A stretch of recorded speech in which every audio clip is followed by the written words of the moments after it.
വെള്ളിയാഴ്ച മാത്രം ജുമുഅക്ക് പോകും, ബാക്കിയുള്ള നിസ്കാരങ്ങളൊന്നും നിർവഹിക്കുകയില്ല. അല്ലെങ്കിൽ ആരെങ്കിലുമൊക്കെ വിരുന്നു വരുന്ന നേരത്ത് അവരോടൊപ്പം ഒന്ന് നിസ്കരിക്കും, അല്ലെങ്കിൽ ഏതെങ്കിലും സമയത്ത് പള്ളിയിലെത്തിപ്പെടുമ്പോ ഒന്ന് നിസ്കരിക്കും, അല്ലെങ്കിൽ മഗ്‌രിബിന്റെ നേരത്ത് മാത്രം ഒന്ന് നിസ്കരിക്കും, അല്ലെങ്കിൽ വേറെ ഏതെങ്കിലും പ്രത്യേകമായ ഒരു വക്തിൽ മാത്രം നിസ്കരിക്കും.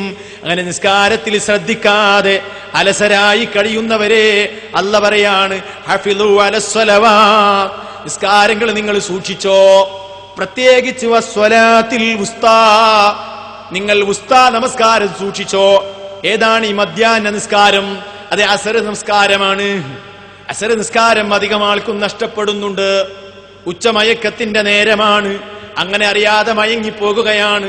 അങ്ങനെ അസർ നിസ്കാരം ജമാഅത്തായി തന്നെ നിസ്കരിക്കുകയില്ല, ചിലപ്പോൾ തീരെ നമസ്കരിക്കുകയില്ല. അങ്ങനെ മഗ്‌രിബിന്റെ നേരമായി, ചിലപ്പോൾ മഗ്‌രിബിന്റെ നേരത്തുണർന്നുകൊണ്ട് അങ്ങനെ മുനാഫിക്കിന്റെ നിസ്കാരം നിസ്കരിക്കുന്നു. അപകടമാണ്. അസർ നിസ്കാരം ഉപേക്ഷിക്കുന്നവരെ കുറിച്ച് അല്ലാഹുവിന്റെ റസൂൽ എന്താ പറഞ്ഞത്? മൻ തറക സ്വലാത്തൽ അസ്രി, അടിവരയിട്ടോ സഹോദരാ, മൻ തറക സ്വലാത്തൽ അസ്രി, അസർ നിസ്കാരം ആരെങ്കിലും ഉപേക്ഷിച്ചാൽ ഫഖദ് ഹബിത അമലുഹു, സുബ്ഹാനല്ലാഹ്, അവന്റെ അമലുകളെല്ലാം നിഷ്ഫലമായി പോയത് തന്നെ. അവൻ ചെയ്ത മുഴുവൻ അമലുകളും സ്വീകരിക്കാതെ പോകുന്നു, അതൊക്കെ നിഷ്ഫലമായി പോകുന്നു. അതുകൊണ്ട് സഹോദരാ, എന്തുമാത്രം അപകടമാണ്, എന്തുമാത്രം അപകടമാണ്. ഒരു നിസ്കാരം ഉപേക്ഷിക്കുമ്പോഴാ അതിന്റെ ഗൗരവം ഇസ്ലാം ഇങ്ങനെ പറയുന്നത്. മുഴുവനും ഉപേക്ഷിക്കുന്നവന്റെ അവസ്ഥ എന്താണ്?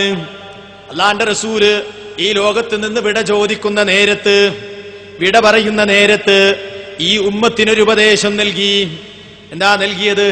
അസ്വലാ അസ്വലാ, ഓ ഉമ്മത്തെ, നിസ്കാരത്തിന്റെ കാര്യം ശ്രദ്ധിക്കണേ. മരണനേരത്ത് ലോകത്തിന്റെ പ്രവാചകൻ നൽകിയ ഉപദേശമാണ്, വസിയ്യത്താണ്. ആരാണിത് നിർവഹിക്കുന്നത്? ആർക്കാണ് ഇതിനെക്കുറിച്ച് ഗൗരവമുള്ളത്? ആരാണ് നിസ്കാരത്തിൽ സൂക്ഷിച്ചു പോരുന്നവർ? വിരളമല്ലേ, വിരളമല്ലേ. നിസ്കാരം ഉപേക്ഷിക്കുക എന്ന് പറയുമ്പോ നിസ്കാരത്തിൽ സമയം തെറ്റിച്ച് നിർവഹിക്കാം എന്ന് ആരും വിചാരിക്കണ്ട. പണ്ഡിതന്മാര് പറയുന്നു, ളുഹർ നിസ്കാരത്തിന്റെ സമയം തെറ്റിച്ചുകൊണ്ട് യാതൊരു കാരണവും കൂടാതെ അസറിന്റെ നേരമാകുന്നത് വരെ കാത്തിരുന്ന് അപ്പ നിസ്കരിച്ചാൽ, അതേപോലെ ഓരോ നിസ്കാരവും സമയം തെറ്റിച്ച് നിസ്കരിച്ചാൽ, കാരണം കൂടാതെ നിസ്കരിച്ചാൽ അവൻ അല്ലാഹുവിനെ കണ്ടുമുട്ടുമ്പോ നരകത്തിൽ പോകേണ്ടി വരും. ചില സ്ത്രീകളില്ലേ, വെറുതെ വർത്തമാനം പറഞ്ഞ് വെറുതെ യാതൊരു ആവശ്യവുമില്ലാതെ നിസ്കാരം പിന്തിപ്പിക്കുന്ന സ്ത്രീകളില്ലേ? നമ്മുടെ സമൂഹത്തിൽ ഗൗരവമല്ലേ? നിസ്കാരം ഉപേക്ഷിക്കുന്ന സഹോദരനെ കുറിച്ച് സഹോദരനോട് അല്ലാഹുവിന്റെ റസൂൽ നൽകിയ ഒരു ഉപദേശമുണ്ട്. നിസ്കാരം നീ ഉപേക്ഷിച്ചാൽ അല്ലാഹു പിന്നെ നിന്നെ പരിഗണിക്കുകയില്ല, അല്ലാഹുവിന്റെ സംരക്ഷണം നിനക്ക് കിട്ടില്ല. ആലോചിച്ചോ. സല്ലല്ലാഹു അലൈഹി വസല്ലം പറയുകയാണ്, വലാ തതുറുകന്ന സ്വലാത്തം മക്തൂബാ, നിർബന്ധമാക്കപ്പെട്ട നിസ്കാരം ഒരിക്കലും നീ ഉപേക്ഷിക്കരുത് കേട്ടോ. മുതഅമ്മിദൻ, മനഃപൂർവ്വം നീ ഉപേക്ഷിച്ചു പോകരുത്. എന്താ മനഃപൂർവ്വം ഉപേക്ഷിച്ചാൽ? ഫഇന്ന മൻ തറക സ്വലാത്തം മക്തൂബതം മുതഅമ്മിദൻ, ഒരാൾ മനഃപൂർവ്വം നിർബന്ധമായ നിസ്കാരം ഉപേക്ഷിച്ചാൽ ഫഖദ് ബരിഅത് മിൻ ദിമ്മത്തില്ലാഹ്, അല്ലാഹുവിന്റെ സംരക്ഷണത്തിൽ നിന്ന് അവൻ ഒഴിവായിരിക്കുന്നു. പിന്നെ അല്ലാഹു അവനെ സംരക്ഷിക്കൂല, അവന്റെ കാര്യം അല്ലാഹു നോക്കുകയില്ലെന്ന് വന്നാൽ, പിന്നെ അല്ലാഹു നമ്മെ പരിഗണിക്കുകയില്ലെന്ന് വന്നാൽ എത്രമാത്രം ഭയാനകമാണ്. സഹോദരാ, നിസ്കാരം ഉപേക്ഷിക്കുന്നവരെ കുറിച്ച് അല്ലാഹുവിന്റെ റസൂൽ എന്താ പറഞ്ഞത്? കാഫിർ എന്നല്ലേ പറഞ്ഞത്? സഹോദരാ, നിന്നെ ഒരാളെ കാഫിർ എന്ന് വിളിച്ചാൽ നിന്റെ മനസ്സ് വേദനിക്കുകയില്ലേ? നിന്റെ മനസ്സ് വിഷമിക്കുകയില്ലേ? വല്ലാത്ത സങ്കടമുണ്ടാവുകയില്ലേ? എന്നാൽ ഹബീബായ നബിയുനാ മുഹമ്മദുൻ സല്ലല്ലാഹു അലൈഹി വസല്ലം നിസ്കാരം ഉപേക്ഷിക്കുന്നവനെ കുറിച്ച് എന്താ പറഞ്ഞത്? എന്താ പറഞ്ഞത്? അവിടുന്ന് പറയുകയാണ്, ബൈനർ റജുലി വ ബൈനശ് ശിർകി വ ബൈനശ് ശിർകി വൽ കുഫ്രി തർക്കുസ്സലാം, ഒരു മനുഷ്യനും കുഫറിനും ഷിർക്കിനും ഒക്കെ ഇടയിലുള്ള വ്യത്യാസമേത്? നിസ്കാരമാണ്. നിസ്കാരം ഒരാൾ ഉപേക്ഷിച്ചാൽ അവൻ കാഫിറായിപ്പോയി, അവൻ ഷിർക്ക് ചെയ്തവനായിപ്പോയി, അവൻ ഇസ്ലാമിൽ നിന്ന് പുറത്തുപോയി. അവനെക്കുറിച്ച് പണ്ഡിതന്മാര് പറയുകയാണ്, അവനെ എന്താ ചെയ്യേണ്ടതെന്നറിയുമോ? അവന്റെ വിധി എന്താണെന്നറിയുമോ? നിസ്കാരം ഉപേക്ഷിച്ച് നിസ്കാരം നിർവഹിക്കാതെ അലസരായി കഴിയുന്നവരില്ലേ, അവർ യഥാർത്ഥത്തിൽ മുസ്ലിമാണോ? അവന്റെ പേര് അബ്ദുള്ളയാണെങ്കിലും അവന്റെ പേര് മുഹമ്മദ് ആണെങ്കിലും അവന്റെ പേര് ഫാത്തിമയാണെങ്കിലും ഇസ്ലാമിന്റെ വൃത്തത്തിൽ നിന്ന് അവൻ പുറത്തു പോകും. പണ്ഡിതന്മാര് പറയുകയാണ്, ഇന്ന തർക സ്വലാത്തി കുഫ്റുൻ, നിസ്കാരം ഉപേക്ഷിക്കൽ കുഫ്റാണ്. മുഖ്രിജുൻ അനിൽ മില്ല, അവൻ മില്ലത്തിൽ നിന്ന് മതത്തിൽ നിന്ന് അവൻ പുറത്തു പോകും. ഫല്ലദീ ലാ യുസല്ലി, നിസ്കരിക്കാത്തവൻ കാഫിറുൻ ഖാരിജുൻ അനിൽ മില്ല, മതത്തിൽ നിന്ന് പുറത്തു പോകും എന്ന് പറഞ്ഞിട്ട് അവര് പറയുന്നു. വ ഇൻ കാന ലഹു സൗജത്തുൻ, അവന് ഭാര്യയുണ്ടെങ്കിൽ ഇൻഫുസിഖ നികാഹുഹു മിൻഹാ, ആ നിക്കാഹ് തന്നെ ബാത്തിലായി പോകും. നിസ്കരിക്കാതെ തന്റെ ഭാര്യയുടെ കൂടെ കഴിഞ്ഞുകൂടിയാൽ അത് ഹറാമായ ബന്ധമായി തീരും.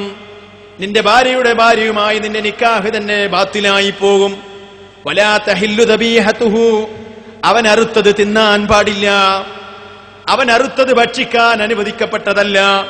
വലാ യുഖ്ബലു മിൻഹു സൗമുൻ വലാ സ്വദഖ, അവന്റെ നിസ്കാരത്തിന് അവന്റെ സ്വദഖക്ക് ഇസ്ലാമിൽ സ്ഥാനമില്ല, അവന്റെ സക്കാത്ത് ഇസ്ലാം സ്വീകരിക്കുകയില്ല. ഇനി റമദാനിൽ അവൻ നോമ്പനുഷ്ഠിച്ചാലും അതും അല്ലാഹു സ്വീകരിക്കുകയില്ല. ഇത് പറയാണ്, വലാ യജൂസു അൻ യദ്ഹബ ഇലാ മക്ക, മക്കയിലേക്ക് അവന് പോകാൻ പറ്റൂല. ഫയദ്ഖുലൽ ഹറമ, എന്നിട്ട് ഹറമിൽ അവന് പ്രവേശിക്കാൻ പറ്റില്ല. കാരണം ഹറമിൽ മുശ്രിക്കിന് പ്രവേശനമില്ല, അത് പവിത്രമാണ്.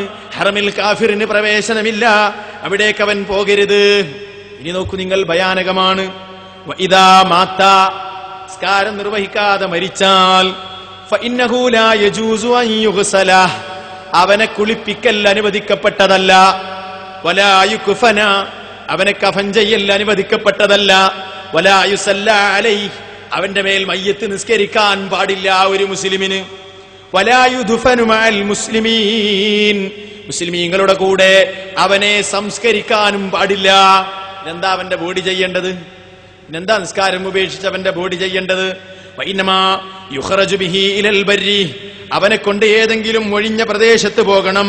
വയുഹ്ഫറു ലഹു ഹുഫറത്തുൻ യുർമസു ഫീഹാ, എന്നിട്ടൊരു കുഴിമാന്തി അതിലിട്ട് തൂർക്കണം എന്നല്ലാതെ അവന്റെ ബോഡിയോട് ആദരവില്ല. അവനെ കുളിപ്പിക്കേണ്ടതില്ല, അവനെ ഇസ്ലാമിക മര്യാദയോടുകൂടെ കഫൻ ചെയ്യണ്ട. ഇനി നമ്മുടെ കുടുംബത്തിൽപ്പെട്ട ഒരാൾ മരിച്ചു, അവൻ നിസ്കാരം നിർവഹിക്കാത്തവനാണെങ്കിൽ വമൻ മാത ലഹു ഖരീബുൻ വഹുവ യഅലമു അന്നഹു ലാ യുസല്ലി, നിസ്കരിക്കാത്ത ഒരാൾ മരിച്ചാൽ നമ്മുടെ കുടുംബക്കാരനാണെങ്കിൽ സാധുക്കൾക്ക് നിസ്കരിക്കാൻ വേണ്ടി, മുസ്ലിമീങ്ങൾക്ക് നിസ്കരിക്കാൻ വേണ്ടി അവന്റെ ജനാസയെ നീ കൊണ്ടുവന്ന് വെച്ച് മുസ്ലിമീങ്ങളെ വഞ്ചിച്ച് കളയരുതെന്ന് പണ്ഡിതന്മാർ ഈ ഹദീസുകളെ വിലയിരുത്തിക്കൊണ്ട് ചർച്ച ചെയ്യുകയാണ്. മുസ്ലിമായ ഒരു മുസ്ലിമത്തായ ഒരു പെണ്ണിനെ അവൻ വിവാഹം ചെയ്തു കൊടുക്കാൻ പാടില്ല.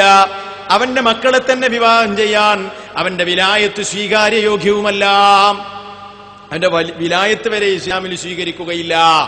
സാരമാണോ? ഗൗരവമല്ലേ? ഇനിയോ ഇങ്ങനെ നിസ്കരിക്കാതെ മരിച്ചാലോ? മരിക്കുന്ന നേരത്ത് കാഫിറിന്റെ സ്വഭാവം, കാഫിറിന്റെ അവസ്ഥയതാ അല്ലാഹു പറയുന്നുണ്ടല്ലോ. അല്ലാഹു സുബ്ഹാനഹു വ തആല പറയുകയാണ്, അല്ലാഹു അവിടുന്ന് വിശുദ്ധ ഖുർആനിൽ വിശദീകരിക്കുന്നു, വലൗ തറാ ഇദ് യതവഫല്ലദീന കഫറുൽ മലായികതു യദ്രിബൂന വുജൂഅഹും വഅദ്ബാറഹും വദൂഖു അദാബൽ ഹരീഖ്. വലൗ തറാ, നീയെങ്ങാനും കണ്ടിരുന്നെങ്കിൽ, ഭയാനകം തന്നെ, സഹിക്കാനാവുന്നതിലപ്പുറം തന്നെ. ഇദ് യതവഫല്ലദീന കഫറുൽ മലായിക, മലക്കുകൾ കാഫിറുകളെ മരിപ്പിക്കുന്നത് നീ കണ്ടിരുന്നുവെങ്കിൽ അത് വല്ലാത്തൊരവസ്ഥ തന്നെയാണ്. യദ്രിബൂന വുജൂഅഹും, അവരുടെ മുഖങ്ങളിൽ മലക്കുകൾ അടിക്കുന്നു. വഅദ്ബാറഹും, അവരുടെ പുറങ്ങളിൽ മലക്കുകൾ അടിക്കുന്നു. റൂഹിനെ അവർ കൊടുക്കാൻ സമ്മതിക്കുന്നില്ല, റൂഹിനെ നൽകാൻ അവർ വിസമ്മതിക്കുകയാണ്. അവരെ വല്ലാതെ വിസമ്മതിച്ചു പോകുകയാണ്. മലക്കുകൾ അടിച്ചുകൊണ്ടതാ അവരിൽ നിന്ന് റൂഹിനെ വാങ്ങുന്നു. വേദന കൊണ്ട് പുളയുമ്പോ ആ മനുഷ്യരോട് അള്ളാന്റെ മലക്കുകൾ പറയുന്നു, വദൂഖു അദാബൽ ഹരീഖ്, ഈ വേദന കൊണ്ടൊന്നും നിങ്ങൾക്ക് അവസാനിക്കുന്നില്ല, കരിച്ചു കളയുന്ന ശിക്ഷ നിങ്ങൾക്ക് പരലോകത്ത് വരാനുണ്ട്. കാര്യം ഗൗരവമല്ലേ? നിസാരമാണോ? പരലോകത്ത് ഇനി അവർക്ക് അനുഭവിക്കാനുള്ള ശിക്ഷ ഏതാണ്? അള്ളാന്റെ റസൂല് പറയുകയാണ്, ഞാനൊരിക്കൽ ഒരു സ്വപ്നം കണ്ടു. അള്ളാന്റെ റസൂലിന്റെ സ്വപ്നം നമ്മുടെ സ്വപ്നം പോലെയല്ല, ആ സ്വപ്നം യാഥാർത്ഥ്യമാണ്. റസൂലുള്ള കണ്ട സ്വപ്നം വിശദീകരിക്കുന്നു. രണ്ടുപേര് വന്ന് എന്നെ ഇതാ കൂട്ടിക്കൊണ്ടുപോകുന്നു. അങ്ങനെ അതാ ഒരാളുടെ അരികിലെത്തി. ഞാനതാ ഒരു മനുഷ്യന്റെ അരികിലെത്തി, രണ്ടുപേരുടെ കൂടെ. മുൽതജിഇൻ, അയാൾ ഇങ്ങനെ ചെരിഞ്ഞു കിടക്കുകയാണ്. വഇദാ ആഖറു ഖായിം അലൈഹി ബിസ്വഖറ. വേറെ ഒരാളതാ ആ ചെരിഞ്ഞു കിടക്കുന്ന സഹോദരന്റെ അരികിൽ ഒരു പാറയും പിടിച്ചിങ്ങനെ നിൽക്കുന്നു, ഒരു കല്ലും പിടിച്ചിങ്ങനെ നിൽക്കുന്നു. വഇദാ ഹുവ യഹ്വി ബിസ്വഖറതി ലിറഅസിഹി. എന്നിട്ട് ആ കല്ലുകൊണ്ട് ആ കിടക്കുന്ന സഹോദരന്റെ തലയിലതാ വലിച്ചെറിയുന്നു. ഫയസ്ലഹു ബിഹാ റഅസഹു. അങ്ങനെ ആ മനുഷ്യന്റെ തലയതാ പൊട്ടിത്തെറിച്ചു പോകുന്നു. ഭയാനകം തന്നെ. സുമ്മ യഊദു അലൈഹി. പിന്നെയും അതിങ്ങനെ ആവർത്തിക്കുന്നു. ഫയഫ്അലു ബിഹി മിഥൽ മർറത്തിൽ ലൂലാ. ആദ്യത്തേതുപോലെ പിന്നെയും കല്ലെടുത്തുകൊണ്ടെറിയുന്നു, പൊട്ടിത്തെറിക്കുന്നു, വീണ്ടും ആവർത്തിക്കുന്നു. ഇത് കണ്ടപ്പോൾ റസൂലുള്ളാഹി പറയാണ്, സുബ്ഹാനല്ലാഹ്, ഇതെന്താണ് ഞാൻ ഈ കാണുന്നത്? എന്താണ് ഇതെന്തൊരു ഭയാനകമാണ്? ഇതെന്താണ് എനിക്ക് പറഞ്ഞു തരുമോ?